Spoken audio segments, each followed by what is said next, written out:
السلام علیکم ورحمۃ اللہ وبرکاتہ۔ الحمد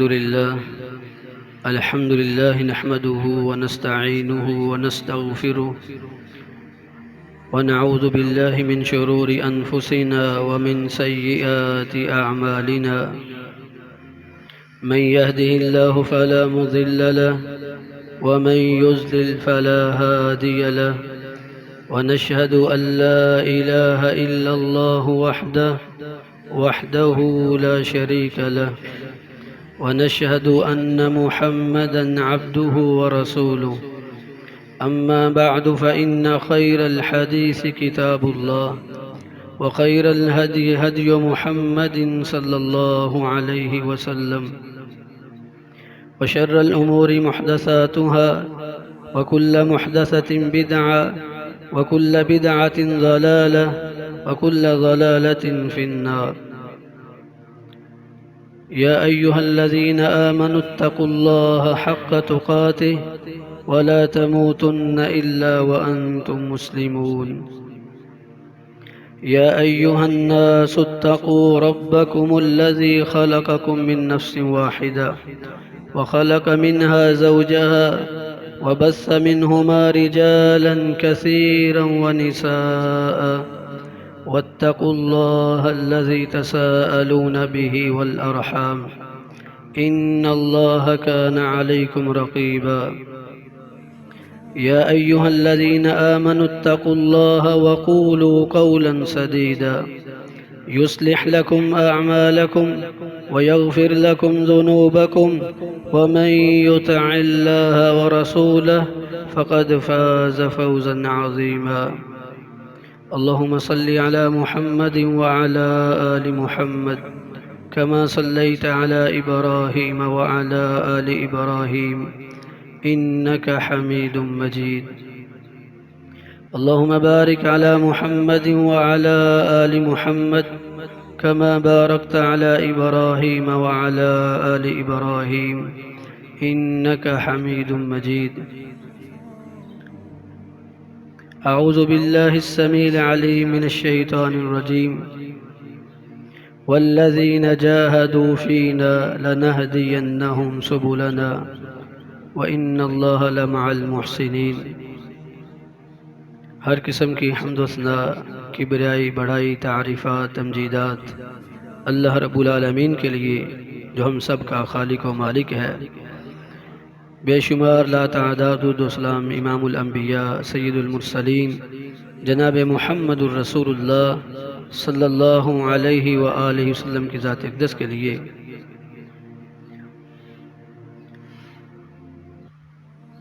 سابقہ امتوں میں رب تعالی نے عمریں لمبی لمبی رکھی تھی، کوئی 800، کوئی 900، کوئی 1000 سال، کوئی 500 سال. تو لمبی لمبی انہیں عمریں اللہ نے عطا کی. عمر کے لحاظ سے یہ امت کم عمروں والے ہیں. رسول اللہ صلی اللہ علیہ وسلم نے فرمایا کہ اعمار امتی ما بین 60 الی 70، کہ میری اوسطاً امت کی جو عمریں ہیں اکثر کی عمریں 60 سے 70 کے دوران ہیں. تو اس امت کو باقی امتوں کے لحاظ سے عمر تھوڑی دی گئی ہے.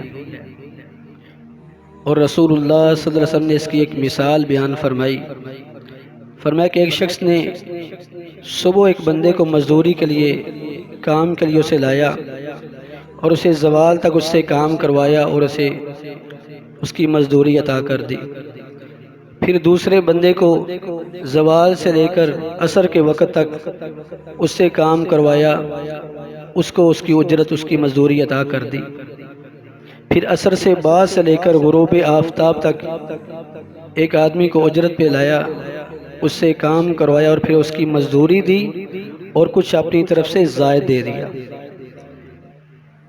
اور باقیوں سے کہا کہ بھئی تم سے جو طے ہوا تھا تم کو تمہارا حق پورا پورا دیا گیا ہے، اور اس کو بھی جو طے تھا وہ اتنا دیا ہے، اور اس سے زائد یہ میرا فضل ہے، جسے چاہوں عطا کر دوں. تو اسی طرح اس امت کو اللہ تعالیٰ نے یہ فضل عطا فرمایا ہے کہ آپ صلی اللہ علیہ وسلم نے فرمایا کہ نحن الآخرون السابقون یوم القیامہ، ہم آئے تو سب سے آخر میں ہیں لیکن قیامت والے دن سب سے پہلے جنت میں جانے والے ہوں گے۔ اور پھر اس لحاظ سے بھی آپ کی امت کو یہ خصوصیت حاصل ہے کہ ایک الحسنۃ بعشر امثالھا، نیکی 10 نیکیوں کے برابر، اور فرمایا الی 70، پھر 10 سے 70، الی 700 ضعف، اور 70 سے بھی 700، اور فرمایا الی اضعاف کثیرہ، اور جسے چاہے 700 سے بھی کئی گنا اللہ کا زیادہ عطا فرما دے۔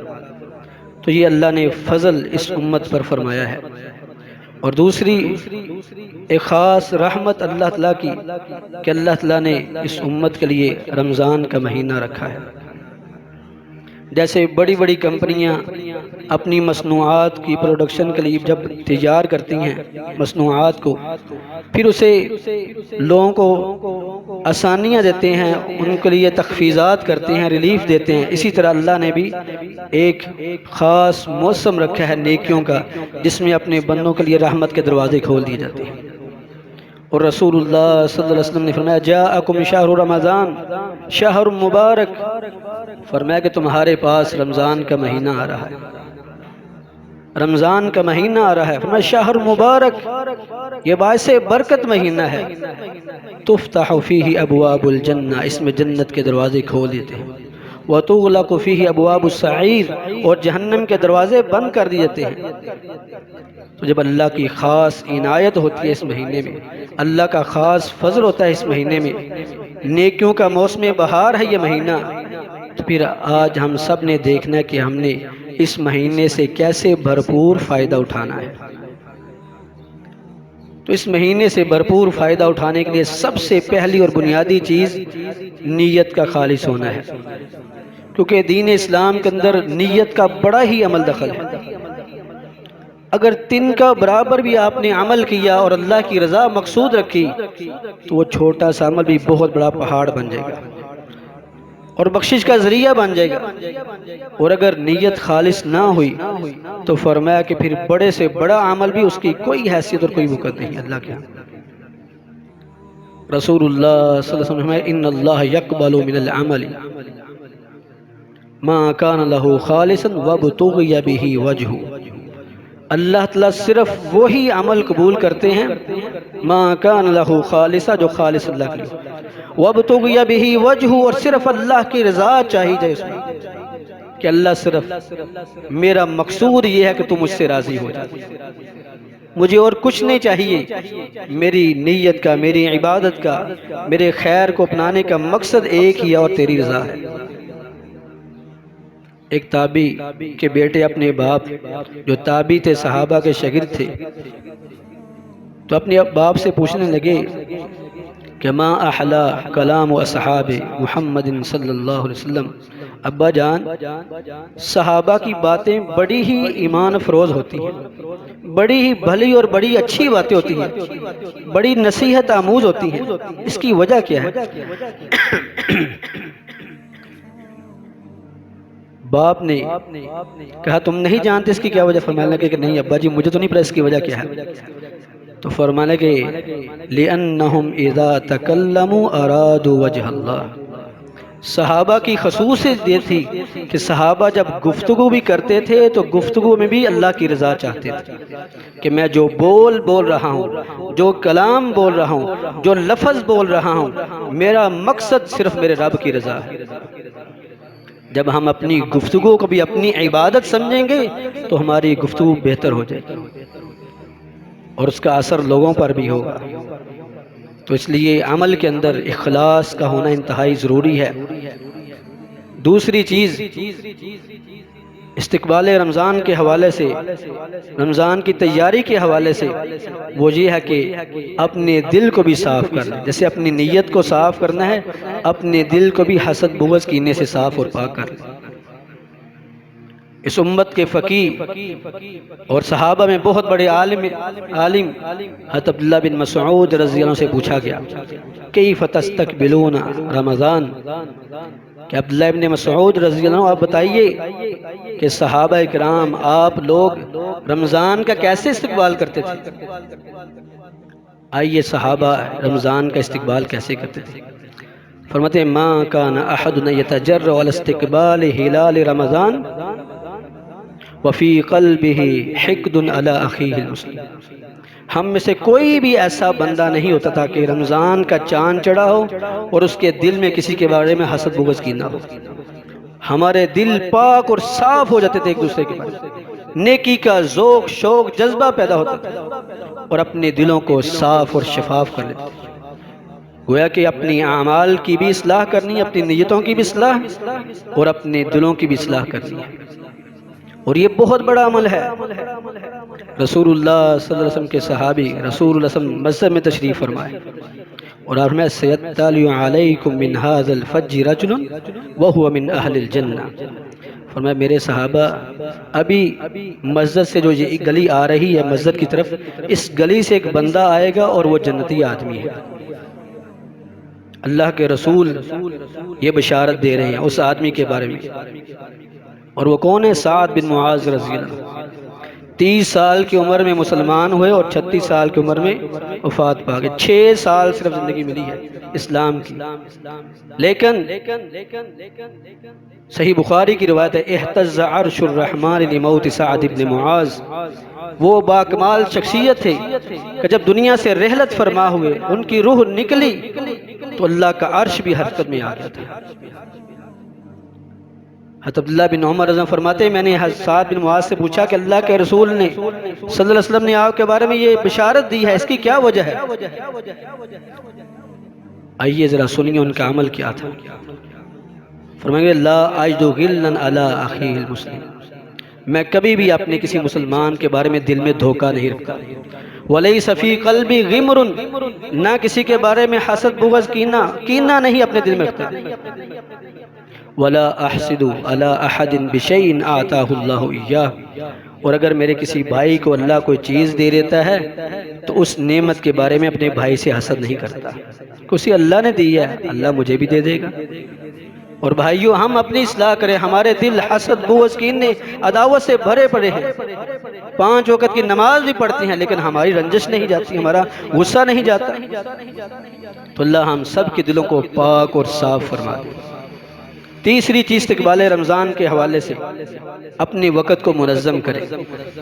جیسے ہم دنیاوی معاملات کے اندر کوئی بھی ہمارے زندگی میں کوئی شادی کا موقع آتا ہے، کوئی پارٹی ہوتی ہے، کوئی پروگرام ہوتا ہے تو ہم اس سے پہلے ہی مینجمنٹ کرتے ہیں، پہلے ہی سوچتے ہیں بھی یہ کام کیسے سر انجام دینا ہے۔ تو ہم میں سے ہر شخص اپنے وقت کو منظم کرے کہ نیکیوں والا موسم آ رہا ہے، رمضان کا مہینہ آ رہا ہے، تو میں دیکھوں گا کیسے کیسے مجھ سے وقت نکل سکتا ہے، کن کن وقتوں میں میں فارغ ہوتا ہوں تاکہ میں زیادہ سے زیادہ اس سے فائدہ اٹھا سکوں۔ رسول اللہ صلی اللہ علیہ وسلم نے فرمایا نعمتان مغبون فیہما کثیر من الناس، فرمایا میرے صحابہ سن لو، 2 نعمتیں ایسی ہیں مغبون فیہما کثیر من الناس، بہت سے لوگ ان 2 نعمتوں میں دھوکے کا شکار ہے، کوئی قسمت والا ہے جو ان سے بھرپور فائدہ اٹھاتا ہے، وگرنہ اکثر لوگ اس میں دھوکے کا شکار ہے۔ اور وہ نعمت فرمایا الصحہ والفراغ، ایک صحت و تندرستی اور دوسری فراغت۔ جب فراغت تھی اس سے فائدہ نہ اٹھایا، جب مشغولیت ہو گئی، مصروف ہو گئی، پھر کہتے کاش میرے پاس بھی ٹائم ہوتا تو میں بھی بیٹھ کے قرآن پڑھا کرتا، آج صبح صبح ڈیوٹی پہ جانا پڑتا ہے، میرے پاس ٹائم ہوتا تو میں بھی صبح صبح قرآن پڑھتا، رات کو لیٹ آتا ہوں، میرے پاس ٹائم ہوتا میں بھی فلان نیکی کا کام کرتا۔ تو مشغولیت سے پہلے فراغت سے فائدہ اٹھا لیجیے۔ اور دوسری چیز الصحہ، نعمت، صحت کی نعمت کہ صحت و تندرستی اللہ نے دی ہے تو اس سے فائدہ اٹھا لیجیے۔ جب اعضاء، توانائیاں، صلاحیتیں مضبوط ہیں، توانا ہیں تو ان سے بھرپور فائدہ اٹھائیں، کیونکہ جب صحت چلی گئی پھر کہا کاش کہ میں بھی پڑھ سکتا، اب میری نظر کام نہیں کرتی، اب مجھے صحیح دکھائی نہیں دیتا، زبان اٹکتی ہے، پڑھا نہیں جاتا، چھوٹی عمر میں قرآن پڑھنا سیکھا نہیں تھا، اب وقت گزر چکا ہے۔ تو بھائیو رسول اللہ صلی اللہ علیہ وسلم کہ یہ 2 نعمتیں اس میں اکثر لوگ دھوکے کا شکار۔ تو فرمایا کہ اغتنم خمسن قبل خمسن، کو 5 دنوں سے پہلے فائدہ اٹھا لو ان سے۔ اور اس میں فرمایا وفراغک قبل شغلک، اپنی مصروفیت سے پہلے اپنی فراغت میں فائدہ اٹھائے۔ تو اپنے وقت کو منظم کیجئے، سوچئے، غور و فکر کیجئے کہ میں کن کن اوقات میں فارغ ہوتا ہوں تاکہ میں ان میں قرآن پڑھوں، عبادت کروں، ذکر و اذکار کروں، اپنے روزے کو کارآمد بناؤں، اللہ کی بندگی کروں۔ تو ان چیزوں کا خیال رکھیں کہ اپنے وقت کو منظم کریں، اپنے عمل کو خالص اللہ کے لیے، اور پھر اپنے دل کو حسد بغض کینے سے پاک صاف کر لیجئے۔ اور پھر تیسری چیز اپنے وقت کو منظم کیجئے۔ صحابہ کرام رضوان اللہ مجمعین، سلف صالحین، رسول اللہ صلی اللہ علیہ وسلم جو سب کے لیے نمونہ ہے، آئیڈیل ہیں، رسول اللہ صلی اللہ علیہ وسلم رمضان کے اندر ام المومنین سیدہ عائشہ رضی اللہ عنہا فرماتی ہیں کہ جب آخری عشرہ، خصوصاً رمضان کا آخری عشرہ شروع ہوتا، شد مئزرہ وایقظ اہلہ، رسول صلی اللہ علیہ وسلم اپنا کمر بستہ ہوتے، لنگوٹا کس لیتے، یعنی کمر بستہ ہوتے، نیکی کے لیے توانا ہو جاتے۔ وایقظ اہلہ واحیا لیلہ، رات بھر اللہ کے رسول جاگتے رہتے، اور اکیلے نہیں، وایقظ اہلہ، اپنے گھر والوں کو بھی بیدار کرتے، یعنی کہ خود نیکی کر رہا ہے اور دوسروں کو کہتے ہی نہیں، گھر والوں کو خود بھی نیکی کرتے، ان کو بھی ترغیب دیتے۔ تو اپنے وقت کو منظم کیجیے۔ چوتھی چیز کہ انسان اپنی زبان کی حفاظت کرے۔ روزے کے ساتھ زبان کا بہت بڑا عمل دخل ہے، اور زبان سے ایسے بندہ گناہ بھی کرتے سے روزہ بالکل ضائع اور بیکار سے رہتا ہے۔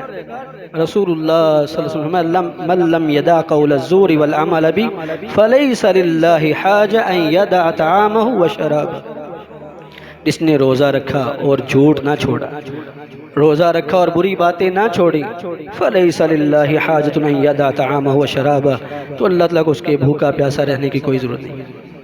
تو اپنی زبان کی حفاظت کیجیے۔ اور اس طرح آخری چیز قرآن کریم کی تلاوت کثرت سے کیجیے۔ رسول اللہ صلی اللہ علیہ وسلم کے بارے میں آتا ہے کہ اللہ کے رسول صلی اللہ علیہ وسلم رمضان کی ہر رات جبریل امین کے ساتھ قرآن کریم کا دور کرتے تھے۔ وہ کتنا پیارا سما ہوتا ہوگا کہ رسول اللہ صلی اللہ علیہ وسلم پڑھتے تھے اور جبریل امین سنتے تھے، اور پھر جبریل امین پڑھتے تھے اور اللہ کے رسول سنتے تھے، اور اللہ کے رسول بڑی شوق سے، بڑے وقت کا احساس کرتے ہوئے اور بڑے انتظار میں رہتے تھے کہ کب جبریل امین آئے اور ان کے ساتھ قرآن پڑھا جائے۔ اور قرآن کریم سے نسبت دیکھیے رسول اللہ صلی اللہ علیہ وسلم کی، لگاؤ دیکھیے کہ جو رسول اللہ صلی اللہ علیہ وسلم کی زندگی کا آخری رمضان تھا، آپ نے جبریل امین کے ساتھ 2 مرتبہ قرآن کریم کا دور کیا، 2 مرتبہ قرآن کریم کا دور کیا۔ اور اپنے اسلاف کو دیکھ لیجئے، کثرت سے قرآن کریم کی تلاوت۔ حضرت عروہ بن زبیر رحمۃ اللہ علیہ، وہ ہر رات ایک منزل قرآن کریم پڑھا کرتے تھے، اور قرآن کریم کی 7 منزلیں، یعنی ہر ہفتے میں ایک قرآن کریم مکمل۔ اور امام شافعی رحمہ اللہ کے بارے میں آتا ہے کہ وہ ایک رمضان کے مہینے میں 7 مرتبہ قرآن کریم مکمل کرتے تھے۔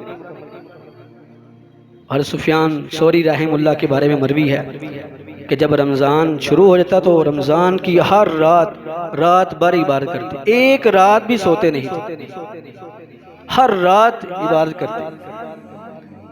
اور میں بڑا حیران ہوا، امام بخاری رحمہ اللہ کی جب سیرت پڑھی تو ان میں یہ چیز میں نے پڑھی کہ امام بخاری رحمہ اللہ ایک مہینے میں، رمضان کے مہینے میں 41 بار قرآن کریم پڑھتے، 41 بار۔ ایک نماز تراویح میں روزانہ اپنے شاگردوں اور اپنے ساتھیوں کو ایک پارہ سناتے، تو اس طرح سے مہینے میں ایک قرآن کریم مکمل ہو گیا۔ تہجد کے وقت میں 10 پارے پڑھتے تھے، ہر 3 میں ایک قرآن مکمل ہو گیا، اس طرح سے 10 قرآن کریم ہو گئے۔ اور جب سحری کر لیتے، فجر کی نماز پڑھ لیتے، تو فجر کی نماز سے شروع ہوتے اور افطاری کرنے سے پہلے ایک قرآن مکمل کر لیتے، گویا کہ ہر دن ایک قرآن مکمل کرتے۔ حضرت عثمان بن عفان رضی اللہ عنہ کے بارے میں آتا ہے کہ ایک رات میں قرآن کریم مکمل کر لیتے۔ تو یہ شوق تھا صحابہ کرام رضوان اللہ مجمعین کا۔ اور ہم دیکھ لیں، اپنی عمروں کا اندازہ لگا لیں، اگر 20 سال عمر ہے، 30 سال عمر ہے، 40 سال عمر ہے، تو میرا خیال نہ 20 مرتبہ، نہ 30 مرتبہ، نہ 40 مرتبہ نے قرآن مکمل ہی نہیں کیا۔ رمضان آتا ہے تو پھر ہم قرآن سے لگاؤ لگاتے ہیں، اور وہ بھی پھر بس حرفوں کو سلام کیا جا رہا ہے۔ تو بھائیو، قرآن میں غور و فکر بھی کیجیے۔ امام مالک رحمہ اللہ جب رمضان کا مہینہ شروع ہوتا تو اپنے شاگردوں سے کہتے بھئی سارا سال ہم نے رسول اللہ صلی اللہ علیہ وسلم کی حدیث پڑھی اور پڑھائی ہے، اور اس مہینے میں ہم قرآن پڑھیں گے۔ قرآن پڑھتے، قرآن کریم پڑھاتے، قرآن کریم کی تفسیر فرماتے۔ تو یہ لگاؤ تھا ہمارے اسلاف کا قرآن کریم سے۔ حماد بن زید بہت بڑے محدث ہیں، ان کے بڑھتے ہر رات وہ 10 پارے یا 15 پارے قرآن کریم پڑھا کرتے تھے۔ کیا وہ لوگ تھے، کتنے وہ اللہ کے موفقین میں سے تھے کہ اللہ نے ان کو کتنی توفیق دے رکھی تھی، ان کی زندگی میں کتنی خیر و برکت تھی۔ اور یہ تبھی ہوگا جب ہم احساس کریں، جب ہمیں اہمیت کا اندازہ ہوگا، کیونکہ جس چیز کو ہم اہمیت دیتے ہیں تو اس کے لیے ہم وقت بھی نکال لیتے ہیں۔ آپ کے ذہن میں اگر کوئی چیز ہے کہ میں نے یہ کام کرنا ہے تو آپ جتنے مرضی مصروف ہوں آپ اس کے لیے وقت نکال لیتے ہیں۔ اس طرح کوئی بندہ بڑی سخت ڈیوٹی کرتا ہے، لیکن اگر اس کا شوق ہے نا کسی چیز کا، مثال کے طور پر کوئی بندہ بڑی سارا دن مزدوری کرتا ہے لیکن اس کا شوق ہے مرغیاں رکھنے کا، تو تھکا ماندہ بھی آئے گا تو آ کے وہ مرغیاں ضرور دیکھے گا، ان کو ٹائم ضرور دے گا، کیوں وہ اس کا شوق ہے۔ جس چیز کا انسان کو شوق ہوتا ہے، جو انسان کے سامنے اہمیت چیز رکھتی ہے، اس کے انسان وقت بھی نکالتا ہے۔ جب ہمارے دلوں میں نیکی کی اہمیت ہوگی، نیکی کا شوق ہوگا، نیکی کا جذبہ ہوگا تو پھر ہم وقت بھی نکال لیں گے۔ اور اگر اس کی اہمیت نہیں ہے، اگر یہ جذبہ ہمارے دلوں میں موجود نہیں ہے، یہ شوق نہیں ہے، تو بھائیو پھر ہمیں توفیق نہیں ملے گی۔ آج دیکھیں ہر چیز آپ کاپی کر سکتے ہیں، پیسٹ کر سکتے ہیں، ہر چیز نسخ کی جا سکتی ہے۔ کتنی لمبی لمبی کتابیں ہیں، بڑی بڑی کتابیں ہیں، پی ڈی ایف فائل میں 1-2 سیکنڈوں میں پوری کتاب نقل کر لی جاتی ہے، لیکن کتابیں کتنی لکھی جا رہی ہیں۔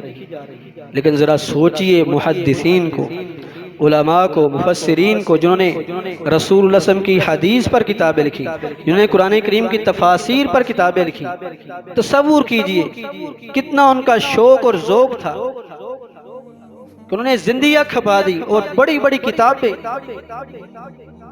کہ نہ اس وقت یہ چیزیں چھپتی تھیں، نہ نسخ ہوتا تھا، نہ کوئی کاپی ہو سکتی تھی، بلکہ پڑھنے کے لیے گئے ہیں کوفہ کے اندر تو اپنے استاد کے پاس 15-20 دن رہنا اور اپنے استاد کی حدیث کی کتاب سے حدیثیں نسخ کرنی، حدیثیں نوٹ کرنی۔ جب مکمل ہو جاتی تو پھر استاد کو چیک کرا کے پھر آتے۔ اور آج ہم کسی کے پاس کوئی کتاب ہے، بھئی یہ پی ڈی ایف میں مجھے فائل بھیج دو، وہ چند سیکنڈوں میں کتاب آپ کے پاس پہنچ جاتی ہے، لیکن نہ پڑھنے کا شوق ہے، نہ دیکھنے کا شوق ہے۔ جس چیز کا شوق ہے اس کے لیے وقت بھی نکالا جا رہا ہے، جس چیز کا شوق ہے، جس کی طرف دھیان ہے، اس کو وقت بھی دیا جا رہا ہے۔ تو کہنے کا مقصد کہ جب ہم نیکی کو سمجھیں گے، نیکی کی اہمیت کو جانیں گے، اس زندگی کو ایک بہت بڑی اللہ کی نعمت سمجھیں گے تو پھر اس کو ہم کارآمد بنائیں گے۔ امام عبد الرحمن بن جوزی رحمہ اللہ کے بارے میں نے پڑھا کہ جب وہ ان کے پاس ان کا کوئی دوست یا ان کا کوئی شاگرد آیا تھا تو وہ بیٹھ کے جتنی ان کے پاس ان کی کلمیں لکھ کر جو گھس چکی ہوتی تھی، ان گھسی ہوئی کلموں کو دوبارہ صحیح کرنا شروع کر دیتے تاکہ وقت ضائع نہ ہو۔ جب وہ شاگرد یا دوست اٹھ کے چلے تو پھر لکھنا شروع کر دیا۔ جب ان کی وفات ہوئی تو ان کو غسل دینے کے لیے جب پانی گرم کیا گیا تو پانی اس گھسی ہوئی کلموں سے جو اوپر سے تنکے نکلے تھے، ان تنکوں سے پانی گرم کیا گیا۔ آپ ذرا سوچیں کہ تنکے کو کتنی جلدی آگ لگتی ہے اور وہ کتنی کثیر مقدار میں ہوں گے کہ ایک بندے کے غسل کے لیے پانی گرم کیا گیا۔ تو بھائیو، ان لوگوں نے اس دار فانی میں رہ کر جو دار بقا ہے، ہمیشہ کا جہان ہے، اس کے لیے انہوں نے محنتیں کی، کوششیں کی، اس زندگی کو عارضی سمجھا اور اس ابدی زندگی کے لیے محنتیں کی۔ تو بھائیو، اس مہینے سے بھرپور فائدہ اٹھائیں۔ اللہ مجھے بھی آپ کو بھی موفقین میں سے بنائے، اللہ نیکی کی توفیق دے اور برائیوں سے محفوظ فرمائے اور اپنی صحیح بندگی کی توفیق عطا فرمائے۔ سبحان ربک رب العزت عما یصفون وسلام علی المرسلین والحمد للہ رب العالمین۔